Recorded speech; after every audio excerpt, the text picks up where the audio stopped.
let's go ahead and set up the basic stuff for our player, the hero, and the turret, which is going to be our health, so that when the bullets hit one or the other, they'll know.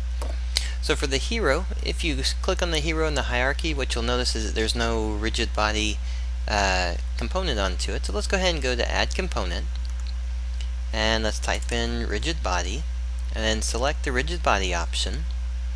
Inside a rigid body, go ahead and turn off the use gravity, and then for the is kinematic, let's go ahead and just turn this on. Alright, so with this turned on, what we want to look for in the component for the hero is going to be whether or not he's being hit. So let's go ahead and go into the script. And inside the script for the hero, let's go ahead and go to our hero script. Let's go ahead and go to the top of this. What we want to do inside of here is add a health variable. So let's just say public, and we'll do an integer, and we'll say health, and we'll start him out at a health of 100. He'll be a healthy character. So the health itself, what we want to do is start checking for health based on whether or not there's been a hit, which means we need to, on the player, we need to check for if there is a on trigger enter. So we'll just do a void on trigger enter, and then inside of here we'll do our collider other.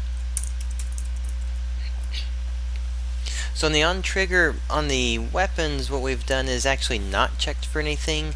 We just let anything hit and actually activate the weapons trigger for like the orb and for the cannonball.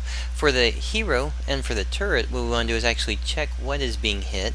So for instance, on the hero, we can say that if other, and other is a collider, so we can still access the name property straight from there. We'll say if other name is cannonball, then do something. Otherwise, don't worry about what enters it. So we're going to say that if the other object that hit it is the cannonball, that means that we know the cannonball has the cannonball script on it, and the cannonball script has our hit point. It's a public variable, so we can access it. So we're going to go to hero, and we're just going to go ahead and call it up from here. We're just going to say we're going to make an integer hit point, so HP. Other get component. Now if you haven't used get component before, just remember that all it's doing is saying from the collider, from the object you hit, if there's a component called cannonball, then we can access it and we can get it. So we're going to say cannonball, and we're going to do little parentheses right there. We're going to say dot hit point. So we're going to make HP is going to equal the object that was currently the cannonball, was its hit point. Now from that, we just want to say what's the health of our object. Since the player got hit by it, we want to subtract it from the hit point value. Alright, so let's go ahead and make a method down here, and let's just call this one get health. And we'll pass in an integer of HP from above. Alright, so our get health, we'll pass in the HP, so this can be the hit point value of the cannonball that hit it. Alright, so from here, let's go ahead and just create this one. The get health, what we want to do, the idea behind this is that we first want to check if the player has enough health. So we're going to say if health is greater than 0. That way we know whether or not the player is still active or not. So we'll say if health is greater than 0, then we want to say health, and it's just going to be a minus equals HP. That means health equals health minus HP. Okay? And if it is, then every time the player gets hit, then his health goes down.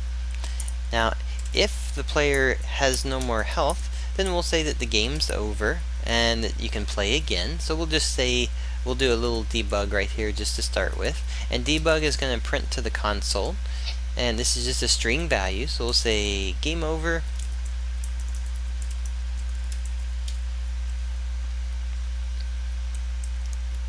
And then that'll get us, should get us all going, so that if the player gets hit by the cannon, that we'll actually know it. And we can go ahead and put a little option in here as well. We'll put a little debug so you can see that. We'll just do debug log and hero hit for an amount, and we'll go for HP, and we'll say that. Or here, actually, let's just go it this way. Hero health is health. So when we get the hit, we'll say what the new player's health is, and then we'll also, if he gets too little on energy, then we'll just let the player know that the game's over. Alright, so let's go ahead and go back into Unity real quick, and let's get ourselves hit by the cannonball. There we go. So if you notice, it came out. Over here it says hero health at 80, which means if you go into your hero script and you see it, health is currently at 80, because the bullet cannonball's hit point amount was 20, and if you notice now it went down to 0. Remember, when we were first working on it, so there he gets hit again. When we were first working on the bullet, just so you know, the cannonball, the hit point's at 20, but when we have that trigger enter, we set our hit point to 0. That way nothing could get hurt again, just in case.